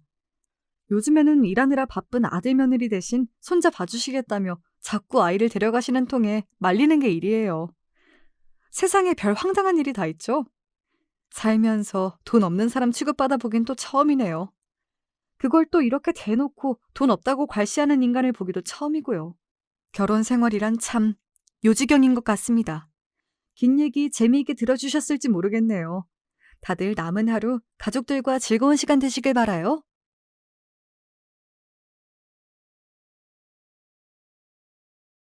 안녕하세요. 제 일상의 활력소이자 정겨운 친구 같은 존재 사연에 빠지다 채널에 저의 이야기를 한번 전송해봅니다. 넉넉하진 않아도 부족하지 않게 살던 집이 바로 제 친정이었어요. 하지만 제가 중학교 입학을 앞두고 유독 즐거이 연말을 보내고 있던 때 갑자기 아버지께서 사고를 당하셨고 하루아침에 모든 것이 무너져 내렸습니다. 우리 딸이 중학교 올라가면 가방하고 신발 새로 사줘야 한다고, 외투도 좋은 걸로 여러 번 새로 사입히고 싶다고 그런 말로 하면서 유달리 잔업에 열을 올리더니만 하늘도 무심하시지. 어떻게 한 집안의 가정을 사고당하게 할 수가 있어. 세상에 나쁜 놈들 많잖아. 근데 왜 착하고 성실하고 자기 처자식밖에 모르는 사람한테 이런 시련을 안겨주는 거야? 왜? 도대체 왜? 넋이 나간 채로 친정엄마께선 한탄하셨습니다. 아버지께선 근무 현장에서 추락사고를 당하셨어요. 추운 겨울날 몸이 굳어 있었기에 근육이며 뼈가 더 큰 충격을 받은 것 같다는 회사 동료분들의 쑥덕거림을 병원의 로비에서 제가 들었습니다. 하나도 도움이 안 되는 얘기였죠. 아니, 도리어 제 마음을 더 아프게 만드는 얘기일 뿐이었습니다. 아버지께선 말 그대로 죽다 살아나셨어요. 주변에서 모두가 목숨을 건진 게 신기하다. 아무래도 하늘이 도왔나 보다 했습니다. 그러나 저희 가족은 하늘이 원망스러웠습니다. 제 유일한 형제인 친정 오빤 그때 중학교 3학년이었는데요. 원래 진학하려고 했던 고등학교를 포기하고 취업에 당장 도움을 줄 수 있는 다른 고등학교를 가겠다고 해서 엄마께서 노발대발하셨습니다. 절대로 안 돼. 네가 그런다는 얘기를 네 아버지가 들으셨으면 무조건 반대하셨을 거야. 아직까지 제대로 의식을 차리지 못하고 계시지만 네 아버지 반드시 의식 돌아오실 거고 우리 가족 일상으로 돌아올 사람이야. 달라진 건 있지만 끝난 건 없어. 그러니 네가 섣불리 원했던 고등학교 진학 포기한 걸 알면 네 아버지가 얼마나 자책하시겠니. 그런 모습을 난 두고 볼 수가 없구나. 벌써부터 돈 걱정하지 말고 넌 네가 원하는 공부하도록 해. 알았지? 적극적으로 오빠를 설득하셨죠. 사고 이후 단 한 달 만에 무섭도록 쌓인 병원비를 눈치채고서 오빠는 돈 걱정부터 하기 시작했지만 엄마께선 자식이 그러는 모습을 볼 수 없으셨던 겁니다. 아버지께서 몸담고 계셨던 회사에서 나온 보상금은 터무니없이 자그마한 금액이었습니다. 친척분들은 그걸 누구 코에 붙이냐며 분노하셨고 다들 당시의 형편이 썩 좋지 못하였지만 십시일반으로 돈을 조금씩 거둬 저희 집의 도움에 손길을 보태주셨어요. 그런 덕분에 엄마께서 내내 병원 생활하시며 버틸 수 있었던 겁니다. 하지만 금세 한계가 보였고 오빠의 고등학교 진학과 저의 중학교 진학이 하필이면 맞물린 상황에서 엄마께선 있는 대로 돈을 빌리셨습니다. 각종 대출을 받는 것도 불사하셨죠. 그러한 사실을 굳이 자식들에게 알리진 않으셨으나 자연스레 눈치를 채게 되죠. 인생에서 장담할 수 있는 건 아무것도 없는 것 같아요. 여러분도 한 번쯤은 이런 점을 살면서 느껴보셨을 테죠. 전 교복을 입는 중학생이 되면 뭔가 대단히 근사한 일상이 펼쳐질 줄 알았습니다. 손꼽아 기다렸던 중학교 입학이었어요. 하지만 아버지께서 큰 사고를 당하셔 의식불명 상태로 미친 듯이 병원비가 쌓여가고 엄마께서 대출까지 받으신 상태에서 제가 중학생이 될 줄 누가 알았겠나요? 저는 불안과 초조 속에서 중학교를 다니기 시작했고 새로운 가방이나 신발, 외투 이런 것들은 전부 사치에 불과했습니다. 전혀 새 것을 가지고 싶지 않았어요. 아버지께선 딸사랑이 지극하신 분이셨기에 전 부족함 없이 자라왔었고 필요한 것들은 이미 다 가지고 있었습니다. 그래서 아무것도 사달라고 하지 않았죠. 엄마를 감히 조르는 일은 있을 수가 없었습니다. 오빠가 중학교 때부터 어느 정도 공부를 했다는 사실이 그나마 숨통이 조금 트이는 요소였을 겁니다. 기적적으로 아버지께서 뚜렷한 의식을 되찾으시고 의사소통을 다시 하기 시작하셨을 때도 엄마께선 그러셨어요. 여보, 그래도 우리 아들이 공부 하나는 잘하잖아요. 좋은 대학 가서 좋은 직장 잡아서 어떻게든 집안 먹여 살려주겠죠. 그때까진 내가 이 한 몸 부서져라 노력하고 버팀대요. 그러니까 자책하지 말고 건강을 회복하는 것에만 집중해요. 아버지께선 이게 다 당신의 탓이라며 크게 자책하고 계셨고 한순간에 일터와 건강, 재산 모든 것을 잃게 된 현실을 받아들이기 어려워하셨어요. 차라리 의식을 되찾지 말 걸 그랬다고 영원히 눈을 감아버리는 게 나을 뻔했다고 그런 말씀까지 하셨을 정도였습니다.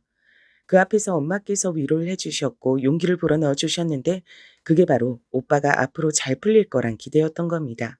어렸을 땐 하도 까불거리고 재수없게 잘난 척을 해대서 저와 다투기도 많이 다투었던 오빠였는데 어느새 얼굴에 장난기가 사라져 있었고 한없이 진지하고 어두운 기운이 내려앉아 있었습니다. 당시엔 저 자신도 너무 힘이 들어서 세상에서 저만큼 불행한 아이는 없을 거라는 자기 연민에 빠져 있었기에 몰랐는데 오빠의 고등학교 생활이야말로 무척이나 힘들었을 거예요. 반드시 본인이 좋은 대학과 좋은 직장을 가야 한다는 압박감을 그때부터 느끼고 있었으니까요. 그 괴로운 심정을 당시엔 헤아려 주지 못했던 것이 시간이 흘러 너무 미안하더라고요.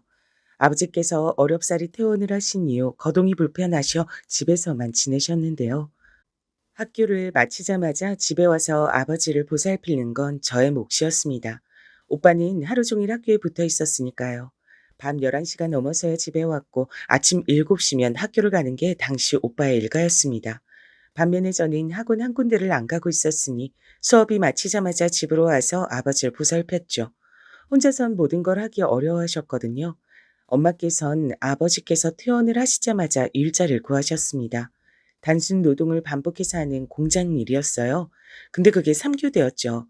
아침에 일을 나가실 때도 있었고 남들이 일을 마치고 퇴근하는 저녁 시간에 출근 준비를 하실 때도 있었습니다. 전 자연스레 엄마를 대신해 모든 집안일을 하기 시작했고 엄마의 도시락도 싸기 시작했죠. 우리 딸이 고생해서 도시락 싸주는 덕분에 언제 어느 때고 출출하지 않게 일을 할 수 있어 얼마나 좋은지 몰라. 속도 든든하고 마음은 더 든든해. 내가 고생은 무슨 고생을 한다 그래요. 엄마가 고생하시는 거죠. 아니야. 엄마 눈엔 다 보여. 우리 딸이 최고로 고생 많이 해서 우리 집 받쳐주고 있는 거 다 알아. 늘 고맙다. 근데 우리 딸 정말로 학원 안 다녀도 괜찮겠어? 다음 달부터 영어 학원이라도 하나 다녀야 되지 않겠어? 요샌 입시 학원들 다 다닌다 그러잖아. 우리 딸만 혼자 계속 아무것도 안 하면 혹시 친구들 사이에서 소외되거나 그럴까 봐 엄만 그게 신경 쓰여. 에이, 나 말고도 학원 안 다니는 애들이 얼마나 많은데요. 그런 거 굳이 안 다녀도 돼요. 난 별로 필요 없으니까요. 오빠 문제집 비용, 독서실 끊는 비용이나 더 넉넉하게 지원해 주세요. 들성부른 떡잎에 투자하는 게 맞잖아요. 저도 모르게 그런 식으로 말을 해버리고 말았을 때 엄마께선 놀라고 씁쓸한 얼굴이 되셨으나 반박하진 않으셨습니다. 그때는 빚을 갚고 있던 상황이었으니까요. 어려운 형편 속 오빠 한 명만 지원을 해주기에도 벅찼는데 저까지 포함되긴 어려웠죠. 게다가 제가 학원을 다니면 그 시간 동안 아버지는요? 제가 돌봐드려야 했으니 제 시간을 다르게 쓸 수도 없는 노릇이었어요.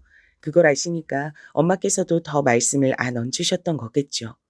아버지께선 퇴원 직후 초기에는 무척 우울해하셨으나 천만다행히도 딸 보기 미안해서라도 반드시 건강해지겠다며 점차 의지를 불태우기 시작했습니다. 괴롭고 고통스러운 과정이었으나 이를 악무신 채로 재활에 들어가셨고요. 그건 역시도 돈이 드는 과정이었는데 그럼에도 전 시간이 나면 모든 것이 나아져 있을 거라고 긍정적으로 생각을 해봤어요. 친정엄마께서 쉼 없이 일을 하고 계셨으니까요. 하지만 어느 날 반찬을 바리바리 싸들고 멀리서 걸음을 해주신 고모께서 이런 말씀을 뱉으셨을 때 제 심장이 철렁 내려앉고 말았습니다. 아유, 어쩌나 싶어. 삼교대란 거, 그게 진짜 사람 건강 망치는 지름길인데, 오래 할 만한 일은 아니라고 생각해. 우연인지 어쩐진 몰라도 내가 아는 사람 중에 삼교대 했던 사람들은 죄다 암에 걸리거나 면역력이 확 떨어져서 건강을 잃었거든. 냉장고에 반찬을 넣어주시며 그렇게 혼잣말을 하시던 고모께선 놀란 제가 아무 반응도 않자 그제야 아차 싶으셨는지 당황한 얼굴로 절 돌아보셨습니다. 고모의 당황한 얼굴이야말로 그 말씀이 농담이 아니라 진담이었다는 증거 같았어요. 당시에 전 3교대와 건강 문제를 연결지어 생각해 본 적이 없었습니다. 이럴 수가. 말도 안 돼. 그게 건강을 망친다고? 엄마는 벌써 2년 넘게 3교대로 근무를 하고 계시는데 어떡하지? 얼마나 불안해졌던지 몰라요. 아버지께 말씀을 드릴 수가 없어서 오빠에게 상담을 했습니다. 그랬더니 오빠도 저처럼 그런 식으로는 생각을 못 해봤던 건지 깜짝 놀라면서 표정이 안 좋아지더라고요. 이튿날 엄마와 밤 늦은 시각에 부엌에서 친정오빠가 대화를 나누었습니다. 아버지의 사고 이후로 좁은 집으로 이사를 갈 수밖에 없었기 때문에 방에서 부엌은 무척 가까웠죠. 얼핏 대화 내용이 들린 것도 같았는데 두 사람이 목소리를 작게 하고 있어 구분은 어려웠고 다만 오빠가 대학 입학을 하면 3교대를 그만두신다는 식으로 엄마께서 말씀을 하시는 듯 싶었습니다. 전 그것만으로도 다행이라 생각이 들었어요. 오빤 저에게 너무 걱정하지 말고 학교 생활 잘하라고 해주었고요. 입시의 막판까지 사력을 다해 공부를 하는 오빠를 보며 전 저렇게는 못할 것 같다는 생각을 더 강하게 하게 됐습니다. 슬프게도 전 공부와 인연이 없는 머리 같았거든요. 저는 여자 상업고등학교로 진학을 결정했고 부모님께선 곧장 수긍을 해주셨습니다. 그리고 오빠는 본인 스스로의 기대에 조금은 못 미쳤으나 굉장히 좋은 대학교에 합격했어요. 부모님과 전 너무 기뻤고 서로를 얼싸안으며 눈물까지도 조금 글썽일 정도였는데요. 오빠는 정작 스스로 만족스럽지 못했던 것 같아요. 내가 더 잘했어야 했는데 내가 우리 가족 책임지고 앞으로 먹여 살려야 하는데 대학이 첫 단추였잖아. 그런데 대학 입시를 이 지경으로 망쳐놔? 재수 생활 한다는 건 말도 안 되는 것 같고 그냥 이대로 입학해야 하는데 갑갑해서 미치겠다. 나란 놈은 이 정도밖에 안 되는 거였구나. 새해가 밝기가 무섭게 오빠의 동갑 친구들은 전부 술을 마실 수가 있는 나이가 되었다면서 전부 신이 나서 각종 술집을 전전해 다니며 놀고 있었던 시기였는데 오빤 꼴랑 맥주 한 캔을 사다가 집 근처의 놀이터에서 밤늦게 홀로 마셨고 쓰레기를 버리러 나갔던 제가 그 모습 보고 슬그머니 다가가 봤는데 술주정으로 그런 소리를 하고 있었어요. 오빠가 지니고 있었던 중압감이 저에게 그대로 전달되는 것만 같아서 저는 울컥하고 말았습니다. 집에 와서 몰래 울었고 부모님께는 비밀로 했죠. 전 진작 공부와 연이 깊지 않다는 걸 알았기에 아르바이트 등을 열심히 하며 적당히 성적 관리를 하고 고등학교 시절을 보냈습니다. 그렇게 해서라도 친정 집안에 도움이 되고 싶었습니다. 오빠의 대학 입학 이후 엄마께선 드디어 그 3교대 근무를 그만두셨고요. 단기간 근무하시는 아르바이트를 하며 아버지를 돌보며 그렇게 지내셨습니다. 그러나 그 생활은 그다지 오래 갈 수 없었어요. 오빠가 성적 장학금을 노리며 공부를 미친 듯이 하던 와중에 돈까지 벌기 위해서 아르바이트를 2개나 병행했던 거예요. 잠을 줄여가면서 말입니다. 그러다 결국은 쓰러지고 말았어요. 인생에서 가장 활기차다고 해도 과언이 아닐 20대 초중반의 나이에 과로 때문에 쓰러진 겁니다. 오빠의 몸은 이미 꽤 망가져 있었어요. 원인 불명의 두드러기가 온몸에 간헐적으로 돋아나 있었으며 예고 없이 찾아오는 위경련으로 인해 엄청나게 고생하고 있던 와중이었죠. 스트레스가 극심해서 두통도 만성이 되었고요. 내 새끼가 죽도록 고생하고 있었는데 그 지경이 되도록 난 엄마라는 사람이 대체 여태까지 뭘 하고 있었던 거야? 전부 다 내 잘못이야. 엄마께선 크게 자책하셨고 즉시 아르바이트 일을 그만두셨어요. 혹시나 또 3교대 근무를 하실까봐 걱정이 되다 못해서 겁이 난 전 아버지와 합세해서 그것만은 못하시도록 말렸습니다. 그래서 하시게 된 일이 바로 식당 일이었어요. 중식당에서 각종 주방에 허드렛 일을 하시다 좀 더 체계적인 일로 옮겨가셨는데 그곳은 꽤 오래됐으며 규모가 있는 국밥집이었습니다. 엄마께선 일이 즐겁고 보람되다고 하셨으나 국밥집에서 일을 시작하신 지 5개월 정도가 됐을 때 제가 아버지를 부축해서 모시고 그곳을 가본 적이 있었어요. 한적한 시간대였는데 딱 봐도 주방이 터줏대감처럼 보이는 어떤 분이 엄마를 몹시도 구박하면서 삿대질을 하셨고 힘든 일을 지시하는 광경이 눈에 들어왔습니다. 엄마의 옆 얼굴은 무척 고단해 보였으나 애써 입가엔 희미한 미소를 유지하고 계셨어요. 사실 네 엄마가 무슨 잘못이 있겠냐. 네 엄만 평생에 결백했고 아무 잘못도 없었다. 네 오빠가 건강 이상 문제로 쓰러졌던 것도 면역력이 박살나서 한동안 고생했던 것도 네 엄만 본인의 잘못이라고 하였으나 너도 알잖니. 그게 어떻게 네 엄마 잘못이야. 나의 잘못이지. 네 엄마의 잘못이 딱 하나 있다면 인생이 잘못된 나 같은 사람과 결혼했단 거 그거 하나뿐이야. 저렇게 고생하며 살 여자가 아니었는데 괜히 날 만나서 저렇게 됐어. 아버지, 왜 그런 말씀을 하세요? 그러지 마세요. 이제 우울한 생각 안 하시기로 하셨잖아요. 힘내서 잘 살아볼 생각만 하시겠다고 전에 분명히 저한테 그러셨잖아요. 그러니까 제발 그런 식으로 말씀하지 마세요. 듣는 제 마음이 아플 거란 건 왜 생각 못 해주시는 건데요. 너에게도 정말 미안하다, 우리 딸. 세상에서 가장 귀하게 키워주고만 싶었는데 내가 바랬던 건 그것뿐이었는데 그거 하나가 이렇게 어려웠다니 내가 미안해. 그날은 친정아버지와 서로 눈물을 힘껏 참으며 집으로 돌아갔습니다. 지나가던 사람들이 의문스러운 눈길을 보냈으나 저희 부녀는 그런 것 따위 조금 더 신경 쓰지 않고 서로를 마음속으로 다독이며 집으로 돌아갔어요. 그날 늦은 저녁 하필 그날따라 엄마께서 밝게 웃으시며 식당 일이 정말 할만하다고 말씀을 하셨어요. 김치 양념을 많이 바른다고 해서 능사가 아니더라. 적당히 양을 딱 맞춰야 시원하고 간이 맞는 걸 새로 알았지 뭐니. 여러 가지 많이 배우는 것 같아. 이러다 나중에 각종 요리의 달인이 되는 건 아닌가 몰라. 밝게 웃으며 말씀을 하셨으나 무릎과 정강이해 보이는 새로운 멍자국, 거칠어진 손끝, 무엇보다 웃음으로도 숨겨지지 않는 피곤해서 거뭇하게 된 엄마의 눈가가 자꾸만 제 눈에 들어왔습니다. 그것은 아버지도 마찬가지셨을 거예요. 마치 짠 것처럼 저와 눈이 딱 마주쳤죠. 그러자 저와 아버지는 동시에 슬쩍 웃으며 친정엄마를 향해 잘 되었다고 파이팅하라고 그런 응원이나 건넸습니다. 그러면서 속은 문드러지고 있었죠. 남들은 그저 평범하게 잘만 사는 것 같던데 제가 다른 집들의 속사정까진 알 길이 없었으나 적어도 겉보기엔 다들 저희 가족들보다 안 힘들게 사는 것 같았어요. 아등바등 노력을 아무리 해봐도 슬픈 집은 저희 친정집밖에 없는 듯 싶었습니다.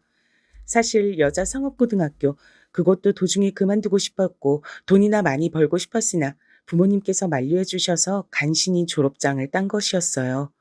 결과적으로 전 고등학교 졸업이라는 최소한으로 필요한 학력이 있었기 때문에 이곳저곳에 이력서를 넣을 수 있었습니다. 시간이 지날수록 그 위력이 실감됐죠. 부모님께서 고등학교 졸업장은 꼭 있어야 한다고 말씀하셨던 게 맞았던 거였죠. 참고로 대학 진학은 깔끔하게 포기한 지 오래였습니다. 오빠가 건강이 너무 안 좋아서 결국 대학교를 도중에 휴학까지 했어야 됐으므로 제가 빨리 직장을 잡는 게 최우선이라고 생각을 진작 했었어요. 일을 하면서 제 목표는 저희 가족의 행복이었습니다. 엄마께서 일을 그만두시고 편하게 쉬시는 것, 오빠가 자신감을 되찾고 부담감을 내려놓고 여유롭게 일상을 사는 것, 그리고 아버지께서 진정으로 즐겁고 행복한 웃음을 지으시는 것, 그것뿐이었죠. 조금은 부당한 대우를 받으며 이를 악물고 버텼던 첫 직장의 시간이 지나고 23살 때 성공적으로 이직을 해서 다닌 직장에서 엉덩이를 딱 붙이고 경력을 쭉 쌓아갔는데요. 유일하게 저와 사적으로 친해진 직장 동료가 어느 날 저와 따로 밥을 먹다가 저에게 꿈이 뭐고 앞으로의 목표가 뭐냐고 물어보길래 가족의 행복이라고 대답했거든요.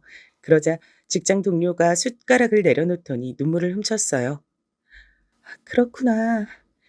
너무 의외의 답변이라 놀랐어. 그리고 조금 부럽네. 뭐? 부럽다고? 내가?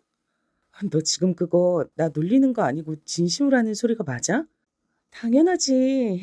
내가 널 뭐하러 놀리겠어. 진짜로 부러워서 그래. 난 부모님이 안 계시거든. 교통사고로 내가 중학교 때 두 분 다 돌아가셨어. 친척들이라고 하는 작자들은 죄다 도둑놈 식보들 뿐이었지. 차라리 벼룩에 간을 빼먹지. 어떻게든 챙겨갈 게 있을까 해서 눈만 빛내더라. 그때부터 어른들을 의지하지 않게 됐어. 나에겐 언니가 유일한 내 가족이야. 나보다 4살 많은데 고3 때 자퇴했고 날 위해서 자기 청춘을 다 바쳤어. 우리 자매 어떻게든 이 악물고 번듯하게 잘 살아보자면서 그거 하나만 바라보고 있는 언니는 매일을 버텼지. 그래서 내가 고등학교도 나오고 전문대도 나올 수 있었던 거야. 전혀 몰랐어. 난 네가 여태까지 유복하게 잘 살아온 줄로만 알았어. 왜냐면 넌 결혼을 전제로 만나고 있는 남자친구까지 벌써 있는 입장이잖아. 넌 다 가진 사람인 줄로만 알았는데 그게 내 착각이었구나. 왠지 부끄럽다. 언니분 얘기를 내가 그간 한 번도 못 들어봤는데 정말 대단하신 분이었구나. 지금도 언니분은 일을 다니고 계셔?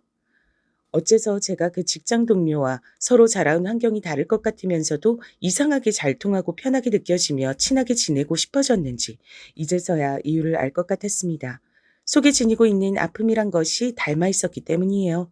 본능적으로 서로가 그 부분을 남몰래 알아본 걸지도 몰랐죠. 제 질문에 동료는 눈물 젖은 얼굴로 미소를 지었습니다. 아니, 지금은 쉬고 있어. 정말 잘됐다. 집에서 그냥 쉬고 계신 거야? 언니분께서 그간 열심히 달려오셨으니 그렇게 휴식 취하며 지내시는 것도 너무 좋지. 그렇게 말해줘서 고마워. 근데 언니는 집이 아니라 다른 곳에서 쉬고 있어. 은은한 미소를 보며 전 직장 동료가 말하는 다른 곳이 어딘지 단박에 알아차렸습니다. 그곳은 하늘나라였던 겁니다. 동료가 취업을 한 뒤로 계속해서 언니분을 향해 제발 쉬어라 했답니다. 그러자 언니분께선 한 달만 더, 일주일만 더 이렇게 차일피일 미루시며 일을 다니시다 드디어 그만두기로 결정 내려셨을 때 정해진 퇴사일자를 불과 사흘 앞두고 출근하시던 길에 의식을 잃고 쓰러지신 뒤 영원히 눈을 뜨지 못하셨답니다. 젊은 청년의 사이는 과로였습니다. 피로 누적으로 세상을 떠난 것이었어요. 동료가 말했습니다. 본인의 언니가 계속해서 돈을 모으고자 했던 건 본인의 결혼 자금을 마련해주고 싶었기 때문이라고요. 만약에 누가 나한테 언니랑 결혼 중에 하나만 고르라고 했다면 난 100번이고 1000번이고 당연히 언니를 고를 거야. 그 사실을 언니가 모르고 떠난 것 같아서 요즘도 난 밤에 자려고 누우면 언니 생각에 자꾸 눈물이 나더라. 넌 나처럼 후회하지 마. 직장 동료가 남겨준 조언에 제 심장이 철렁 내려앉았습니다. 과거에 엄마께서 하시던 3교대 근무가 건강관리엔 쥐약이란 사실을 처음 알았을 때 이후로 처음 느껴보는 심장의 불쾌감이었습니다. 제가 직장 동료와 이런 대화를 나누게 된 건 어쩌면 하늘이 신호를 보내준 거란 생각이 들었어요. 엄마, 당장 일 그만두세요. 그 힘든 식당 일 제발 당장 그만두셨으면 해요. 이만하시면 쉬실 때도 됐잖아요. 갑자기 무슨 소리야. 예전엔 솔직히 힘들 때도 있었는데 이젠 인이 막혀버렸지. 이젠 내가 주방 최고참이야. 내 세상이라서 힘든 것도 없어. 힘든 시절 다 지났어. 이젠 모든 게 정말로 할만해. 엄마가 하시는 말씀 못 믿겠어요. 할만하단 기준이 남들보다 무척이나 관대하신 걸 수도 있잖아요. 이제 돈 한 푼 때문에 벌벌 떨면서 머리 싸매고 걱정하던 그런 땐 지났는데 왜 아직 이렇게나 고생을 하셔야 돼요?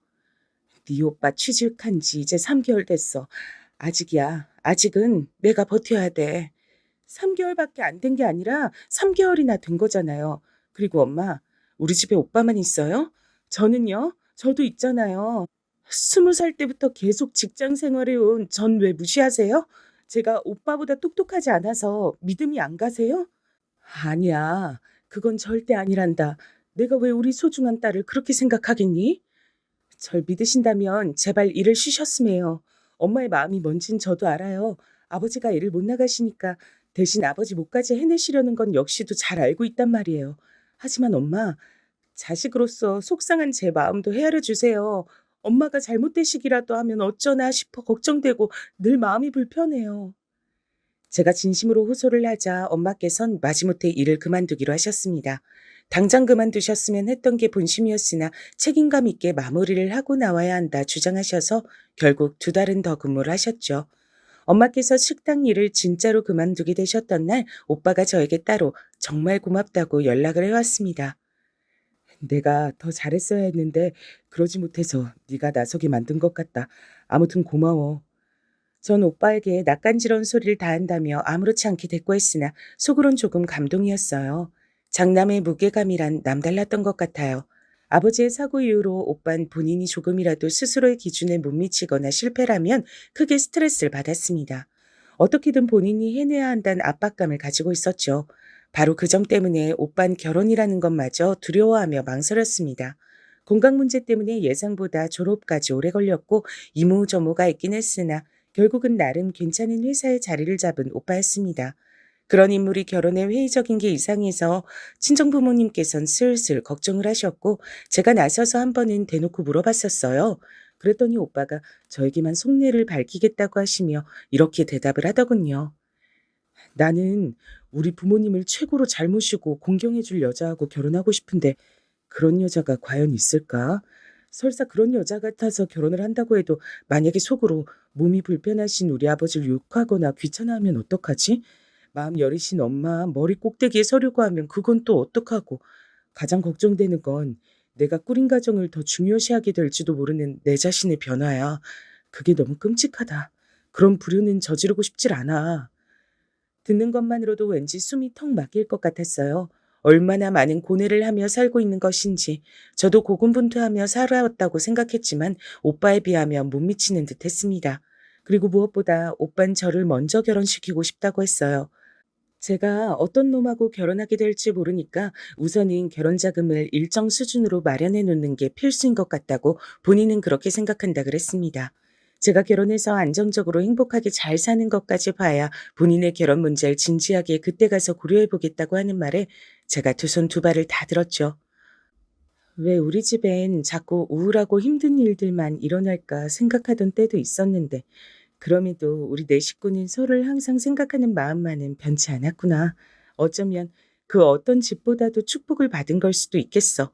이런 식으로 생각하니까 갑자기 마음이 따뜻해지고 내 인생을 행복하게 개척해 나갈 수 있을 거란 자신감이 생기네. 새삼 가족의 존재가 소중했습니다. 아버지께선 달을 절긴 하셨고 30분 이상을 연속해서 걷는 건 무리였으나 어쨌든 대단한 재활을 거친 끝에 휠체어 없이도 당신께서 스스로 움직일 수 있게 되신 상태였습니다. 천천히 일어난 변화는 기적 같았죠. 포기하지 않으신 아버지께서도 세상 감사한 마음이 들었던 것 같아요. 한결같이 엄마를 향해 고마움과 미안함을 동시에 표현해 오신 아버지께서 계셨기에 엄마 또한 힘든 걸 힘들다 하지 않으시며 굳건히 버티고 일을 하셨던 게 분명했고요. 제가 직장 동료의 조언을 듣자마자 엄마께 식당 일을 그만두라고 강하게 말씀을 드렸던 것, 그것은 가히 신의 한 수로 밝혀졌답니다. 일을 완전히 그만두시고 난 뒤에 받아보셨던 건강검진에서 큰 이상이 발견됐기 때문입니다. 만약 계속 일을 하고 계셨다면 혈관이 막혀 크게 잘못되실 수 있었어요. 그런데다가 초기 암 환자이시기도 했습니다. 무사히 조치를 취해서 엄마께서 나으실 수 있었던 것에 온 가족이 가슴을 쓸어내렸죠. 치료를 다 받으신 뒤 엄마께선 자꾸만 뭘 하려고 드셨어요. 일을 안 하니까 어색하다고 하셨습니다. 그냥 편하게 쉬면 좀이라도 쑤셔요. 아버지랑 규칙적으로 산책 다니는 코스라도 만들면서 지내세요. 아니, 사실은 그게 아니고 쉬면 불편해서 그래. 그 말씀에 눈물이 핑 돌았습니다. 이런 면에서 오빠와 엄마 두 사람이 닮아 있었어요. 왜 불안해요? 자식들이 둘 다 직장 다니는데 뭐가 불안하세요? 그래도 아직 물가에 내놓은 자식들 같아. 둘 다 결혼을 아직 안 했으니까 그런가? 마음 같아선 둘 다 얼른 결혼을 했으면 싶지만 욕심은 안 부리련다. 뭐든지 욕심이 과하면 안 되니까. 그리고 나나 네 아버지가 너희들 결혼에 걸림돌이 될까 봐 미안하고 민망해. 걸림돌이라니 말도 안 되는 소리였습니다. 오빠가 제가 먼저 결혼하기 전까진 절대 결혼 안 한다고 한 걸 부모님도 아셨어요. 직장 동료가 자기 언니와 결혼 중에 자기를 고른다는 말처럼 전 우리 가족과 결혼이란 선택지가 있다면 무조건 전자였죠. 특히나 부모님을 낮잡아 보는 남자라면 차라리 안 만나는 게 낫고요. 그래서 결혼이 간절하지 않았고 다만 부모님께서 자식이 결혼하는 모습을 보고 싶어 하시는 게 마음에 걸렸죠. 그런데 저의 조건을 비웃지 않으며 저와 결혼하고 싶어 하는 남자가 생길 줄은 몰랐습니다. 건너 건너 지인을 통해 처음 인사를 나누게 됐을 때까지만 해도 설마 결혼하게 될 거라고는 상상을 못했어요. 남편은 객관적인 조건이란 것에서 하나부터 열까지 다 절 월등하게 앞서는 사람이었거든요. 그래서 결혼은 무슨 연애 이응자도 머릿속에 안 그려봤건만 인생이란 건 알 수 없었습니다. 남편은 인상도 그렇지만 매사에 무미건조했고 세상사의 뭔가 관심도 없어 보였어요. 따로 좋아하는 건 축구 보는 거, 축구 게임하는 거 두 가지뿐인 듯 했고요. 이런 남자가 저와 결혼을 원한 것에 배경이 있었다는 것을 알게 된 건 결혼 이후였습니다.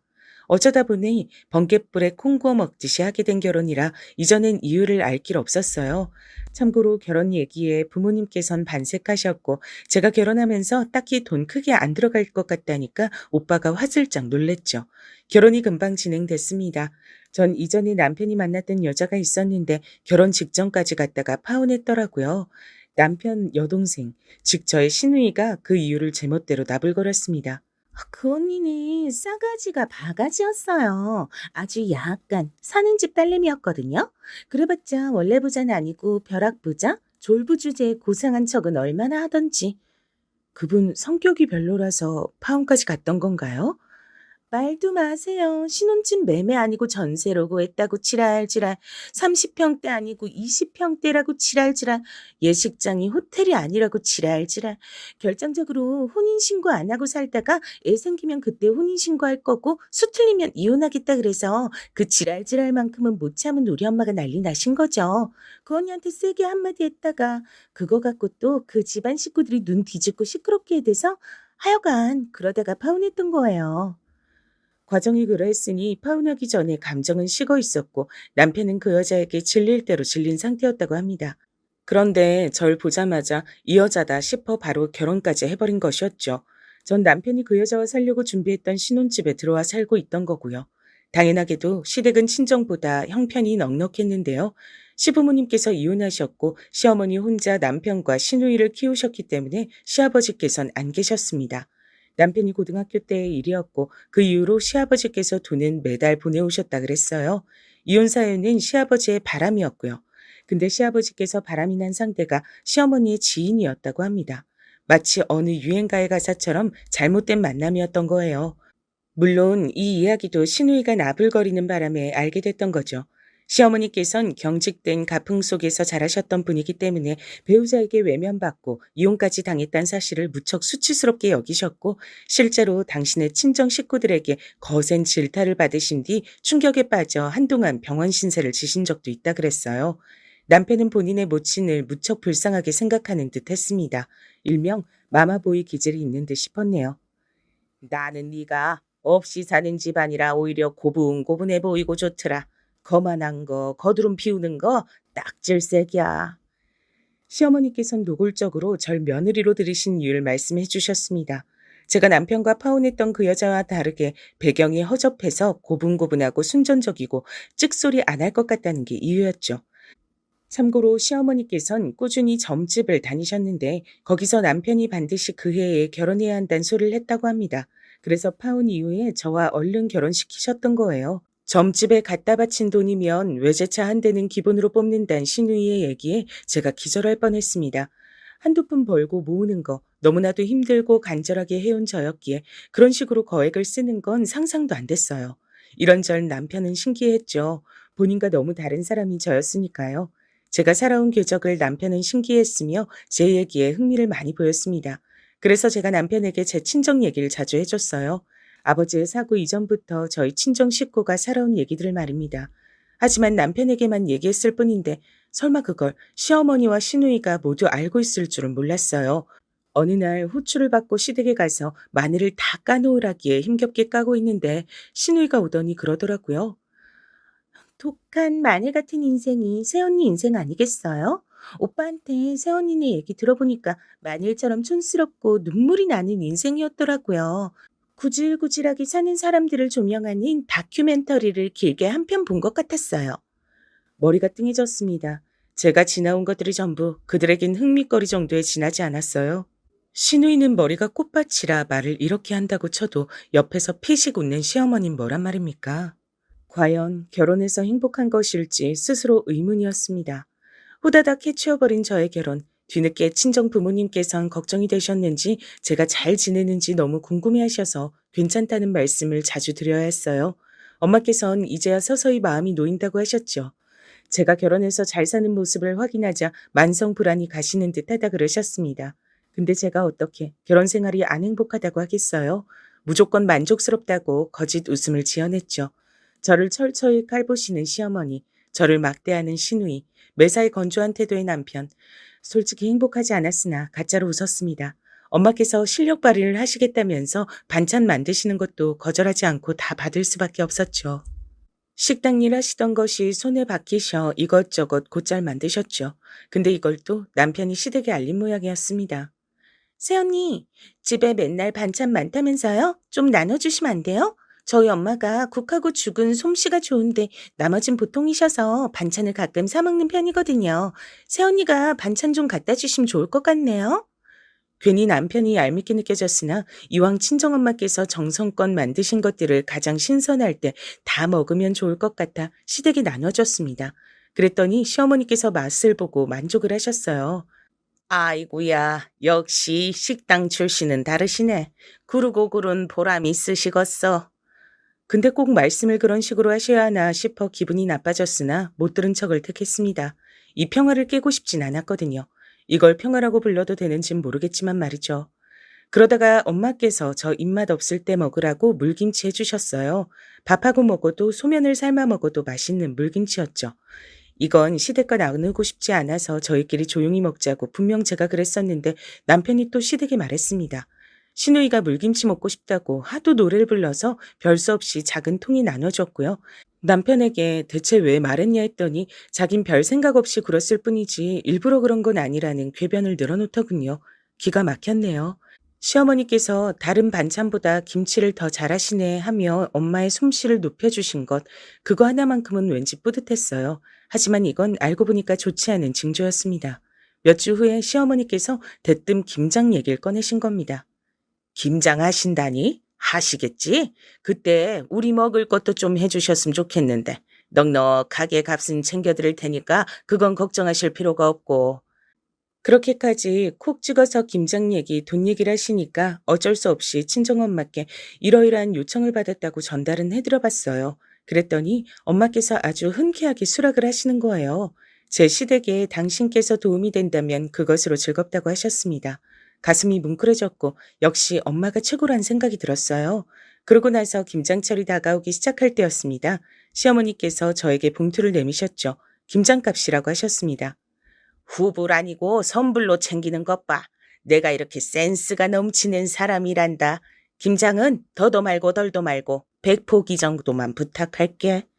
네? 100포기요? 어머님하고 아가씨하고 입이 두 갠데 100포기라뇨? 그렇게나 많이 해요? 쟁여놔야 되고 여기저기 갖다 줄 곳도 많아. 이왕지사 김장하는 김에 100포기 하면 되잖아. 뭐가 그렇게 어렵대니? 아니, 친정엄마 혼자 사시는 거고 기껏해야 제가 같이 할 텐데 어떻게 100포기나 할 수 있겠어요? 왜 안 돼? 식당 출신이신데 뭐가 불가능해? 어이가 없어 일당 봉투 안을 슬쩍 봤는데 제가 바로 고개를 갸웃했습니다.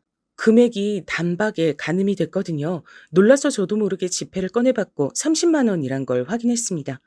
어머니, 김장 100포기 받고 싶으시다면서 30만 원이요? 설마 이게 전부예요? 참나, 설마 돈을 더 달라는 거야? 양심이 있어야지. 양심이라뇨. 어머님께서 100포기 하라고 말씀만 안 하셨어도 전 이 금액 가지고 뭐라고 말씀드리지 않았을 거예요. 하자 있는 집안 주제에 언감생신 우리 집안하고 사돈 맺었으면 두고두고 그쪽이 이등인데 뭘 그렇게 따져? 어머님, 말씀이 지나치십니다. 얘 좀 봐라. 너 슬슬 싸가지가 없어지려 하는구나. 난 그런 거 딱 질색이니까 고분고분하게 굴어 착하게. 말이 안 통하더라고요. 속이 부글부글 끓었고 전 그날 밤 남편에게 시어머니와 있었던 일을 전해줬어요. 그랬더니 남편이 보인 반응이 가관이었습니다.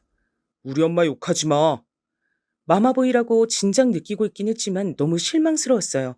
저한테 또 하던 말이 친정엄마께선 100포기를 공짜로도 해주고 싶어 하실지 모를 일인데 왜 제가 멋대로 혼자 미리 짜증을 내고 있냐며 저보고 성질이 더럽다 그랬습니다. 당신은 나를 존중하긴 해? 자기 처가에 대한 존중이란 게 있기나 해? 이상한 소리를 하네. 존중은 내가 하는 게 아니라 받는 입장이지. 제발 피곤하게 굴지 마라. 제발 조용히 살자. 오만한 남편의 발언에 충격을 받았습니다. 그러면서 절 향해 보여주던 그 눈빛은 그래봤자 네가 어쩔 건데 하는 기색이었어요. 시어머니와 마찬가지로 남편 역시 자기네들 쪽이 월등하고 우세하니까 전 발표도 꿈틀하면 안 되는 지렁이로 치부했던 것입니다.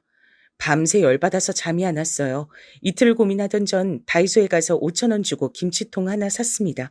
그거 들고 시댁으로 갔어요. 어머님, 미리 김치 맛 좀 보셨으면 해서 가지고 왔어요. 아주 잘 됐거든요. 그래? 역시 식당 출신이라 빠릿빠릿하신가 보네. 구르고 구른 사람은 역시나 달라. 맛보기 김치까지 준비하다니. 시종 기질이 다분하시구나. 너무 마음에 들어. 시어머니께서 즐거이 콧노래를 부르시며 제가 식탁에 올려놓은 김치통을 열어보셨죠. 그리고 그 안에 든 길에서 주운 커다란 돌 2개와 제 도장이 찍힌 이혼 서류를 보시곤 말문이 턱 막히셨습니다. 잠시 후 분노의 비명을 시어머니께서 내지르신 탓에 방에서 자고 있던 시누이가 비몽사몽해서 나와봤고 이혼 서류를 확인한 뒤에 놀라서 함께 비명을 지르더군요. 그 모습을 보며 전 뿌듯하게 신발장으로 향했어요. 역시나 이혼을 당하신 것에 트라우마, 콤플렉스가 있던 시어머니께선 이혼에 저토록 충격을 받으실 줄 알았습니다. 예상대로인 것에 웃음이 나왔네요. 이혼? 이혼만은 안 돼. 네가 뭔데 건방지게 내 아들하고 이혼을 하겠단 거야? 감히? 저한테 하신 짓 보면 충분히 이혼 사유가 될 것 같던데요. 그러니까 그냥 깔끔하게 이혼하는 쪽이 서로에게 편할 것 같습니다. 소송으로 가면 너무 구질구질하잖아요. 시어머니께선 제가 괘씸해서 미치려고 하셨고 시누이가 저한테 당장 잘못을 사과하라며 소리를 질러댔습니다. 상대할 가치조차 없었죠. 제가 이혼 서류에 도장을 찍어서 준비했던 것을 알게 된 남편은 저에게 단호하게 말했습니다. 잠깐 흥분해서 판단력이 흐려진 모양인데 머리 식히고 정신 차려. 당신 같은 여자가 어떻게 나 같은 남자와 먼저 이혼을 하겠다 그래? 정신이 완전히 나간 거지. 진짜로 정신이 나간 건 남편 쪽으로 보였습니다. 저는 일부러 남편의 말에 어느 정도 수긍을 하는 척해서 방심을 시킨 뒤 이튿날 용달을 불러 제 짐을 몽땅 신혼집에서 뺐습니다. 이혼을 결심한 것, 신혼집을 나온 것, 전부 친정 식구들 앞에서 고백하게 됐죠. 섣불리 결혼을 해서 이런 상황을 만든 것이 부끄럽다고 진심을 다해 말했습니다. 그러자 부모님과 오빠 모두가 눈물을 글썽이며 고개를 저었어요. 아니야, 우리 딸 미안해하지 마. 넌 늘 잘해왔고 잘못한 건 없었어. 지금도 마찬가지야. 이제 내가 변할 때가 온 것 같구나. 더 이상 자식들의 결혼 문제로 일이 일비하지 않으련다. 너희들은 살고 싶은 인생 마음껏 살아. 부모 눈치 보지 말고 부모 우선시하지 말고 너희가 진짜 주인공인 인생들을 살아라. 엄마께서 그렇게 말씀하셨을 때 아버지께서 웃으며 고개를 끄덕여 주셨고 저와 오빤 서로 마주보며 앞으로 각자 더 열심히 살겠다고 다짐했습니다. 제가 뒤도 안 돌아보고 떠나버린 것에 남편은 거품을 물었었죠. 도대체 왜 본인이 저 같은 여자한테 버림받아야 하냐고 하면서 자존심에 큰 상처를 입은 모양이었어요. 시어머니께선 눈이 돌아서 저희 친정을 향해 저주까지 날리셨습니다. 이 지옥 절대 안 잊을 거야. 네 집안 식구들은 다 망할 거고 넌 2번 다시 결혼도 못하고 처녀 귀신으로 죽을 거야. 정말 제정신이 아닌 분이셨습니다. 이혼하길 정말 잘했다 싶더라고요. 그분의 저주는 하나도 안 통했어요. 제 직장 동료 있잖아요. 그 직장 동료의 남편이 본인의 오랜 지인을 저에게 소개시켜줬는데 인연을 만나보고 너무 좋아서 결혼했습니다. 지금의 제 남편이죠. 시댁 식구들도 전부 다 잔잔한 호수 같은 사람들이에요. 어디든지 다 같이 가면 꼭 친정 아버지부터 배려해주는 사람들입니다. 제 친정 식구들을 최우선으로 존중해주는 고마운 존재들이라서 저도 자연스럽게 시댁에 헌신적인 사람이 됐네요.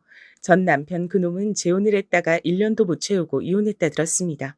그럴 줄 알았어요. 시누이였던 걔는 이날 이때까지 결혼 못했고 놀라운 건 취업도 못해서 아르바이트를 전전하고 있는 것으로 알고 있답니다. 그 남매의 모친께서 진작에 뒷목 잡고 쓰러져서 화병 걸리실 만했죠. 아무래도 나쁜 마음을 가지셨던 탓에 그 저주가 스스로에게 돌아갔나 봅니다.